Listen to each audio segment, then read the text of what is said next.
এবারের ভোটটা নিজেকে দিন, কারণ ভোটে না দাঁড়িয়েও নিজেকে ভোট দেওয়া যায়। আসলে ভোট দেওয়া মানে শুধু একটা বোতাম টেপা নয়, ভোট দেওয়া মানে একটা ভবিষ্যৎ বেছে নেওয়া। কারণ আমি নিজেকে ভোট দেব বলছি মানে আমার হয়ে সেই মানুষটাকেই বেছে নেব যার সততা ও দায়িত্ববোধের ওপর আমি বিশ্বাস করি। কারণ ভোট শুধু প্রতিশ্রুতি নয়, রেকর্ড দেখুন কে সত্যি মানুষের পাশে দাঁড়িয়েছে আর কে প্রতিশ্রুতি দিয়ে পালিয়েছে, সেগুলো খুঁজে দেখুন। আর সোশ্যাল মিডিয়াতে বিশ্বাস না করে বাস্তবটা বিচার করুন, কোনো কিছুতে প্রভাবিত না হয়ে। কারণ ভিড়ের সঙ্গে না গিয়ে নিজের বিবেকের কথা শুনে ভোট দিন।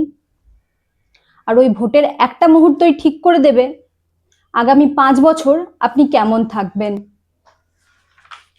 আপনার পরিবার কেমন থাকবে। তাই কাউকে খুশি করার জন্য নয়, নিজেকে ভালো রাখার জন্য ভোট দিন।